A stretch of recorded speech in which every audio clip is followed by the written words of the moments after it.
আবারও সুইডেনের আলোচনায় গ্যাংওয়্যার। ৯০-এর দশক থেকে সুইডেনের মতো শান্তিপূর্ণ দেশে প্রথম মাথাচাড়া দিয়ে ওঠে গ্যাংওয়্যার। সে সময় লস ব্যান্ডিডোস এবং হেলস অ্যাঞ্জেলসের মতো গ্যাংগুলোর মধ্যে প্রতিদ্বন্দ্বিতা দেখেছে সুইডেনবাসী। এই গ্যাংগুলোর সদস্যদের সানগ্লাস, চামড়ার জ্যাকেট এবং হার্লে ডেভিডসন মোটরসাইকেলের কারণে সহজেই চিহ্নিত করা যেত। আর নতুন দলগুলো মধ্যপ্রাচ্য এবং বালকান দেশ থেকে আসা অভিবাসীদের নিয়ে গঠিত বলে জানিয়েছে সে দেশের আইনশৃঙ্খলা বাহিনী। মঙ্গলবার সুইডেনের একটি স্কুলে বন্দুকধারীর হামলায় ১০ জনের প্রাণ যায়। আন্তর্জাতিক গণমাধ্যম জানায় মৃতদের মধ্যে আততায়ী নিজেও ছিল। রাজধানী স্টকহোম থেকে প্রায় ২০০ কিলোমিটার পশ্চিমে মধ্য সুইডেনের ওবেরোর একটি স্কুলে এই ঘটনা ঘটেছে। কয়েকদিন আগে স্টকহোমের অ্যাপার্টমেন্টে মিলিশিয়া নেতা সালওয়ান মমিকার গুলিবিদ্ধ দেহ উদ্ধার হয়। ইরাকে খ্রিস্টান শরণার্থী এই ব্যক্তি ২০২৩ সালে বেশ কয়েকবার কোরআন পড়িয়ে বিতর্কের জন্ম দিয়েছিলেন। বৃহস্পতিবার তাকে স্টকহোমের জেলা আদালতে হাজির হওয়ার কথা ছিল। একটি জাতিগত গোষ্ঠীর মধ্যে উত্তেজনা ছড়ানোর মামলায় রায় দেওয়ার কথা ছিল সেদিন।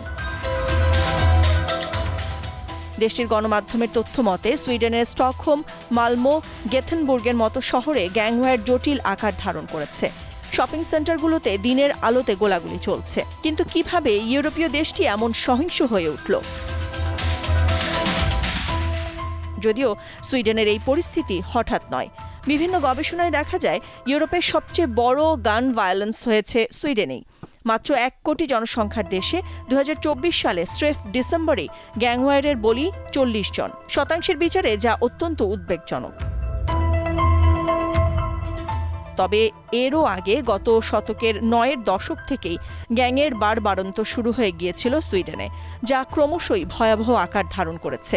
সুইডেনে বাড়তে থাকা হিংসা তাদের নিয়ন্ত্রণের বাইরে বলে আতঙ্ক প্রকাশ করেছেন সুইডেনের প্রধানমন্ত্রী উইফ ক্রিস্টারসন। এরই মধ্যে শঙ্কা প্রকাশ করে প্রধানমন্ত্রী বলেছেন, এটা সুইডেনের এমন এক সমস্যা যা অনেক দিন ধরেই চলছে।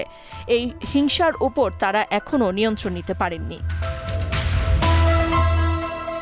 গবেষণায় আরও উঠে এসেছে ২০২৫ সালের প্রথম মাসে সুইডেনে একটি হত্যাকাণ্ড সহ ৩১টি বিস্ফোরণ রেকর্ড করা হয়েছে। ইউকে এক্সপ্রেসের একটি প্রতিবেদন জানায়, গত বছরে ৩ দিন পর পর বোমা হামলা এবং প্রতি ২৪ ঘণ্টায় গোলাগুলির ঘটনা ঘটেছে সুইডেনে।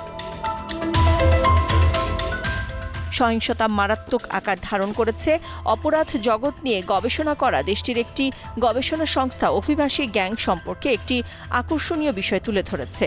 বলা হয়, অপরাধীদের অপরাধ প্রবণতা ধর্মীয় বিশ্বাস বা জাতির উপর ভিত্তি করে নয়। এই অপরাধী গ্যাং এবং নেটওয়ার্কগুলির সাথে যুক্ত প্রায় ৯০% ব্যক্তি অভিবাসী ব্যাকগ্রাউন্ডের। তারা মধ্যপ্রাচ্য এবং বলকান থেকে এসেছে বলেও তথ্য দিয়েছে সংস্থাটি। সুইডেনের পুলিশের তথ্য মতে এই গ্যাংগুলোর জন্য যা গুরুত্বপূর্ণ তা হলো দলের প্রতি বিশ্বস্ত থাকা এবং মাদক পাচার। তাই দলের মধ্যেই প্রতিশোধ এবং মাদক পাচারের মতো এত সহিংস ঘটনা ঘটছে। সুইডিশ সরকার বিশেষ দল গড়ে সমস্যা সমাধানের চেষ্টা করছে বলে জানিয়েছে দেশটির প্রধানমন্ত্রী। নাদিরা জাহান, দীপ্ত বার্তা কক্ষ।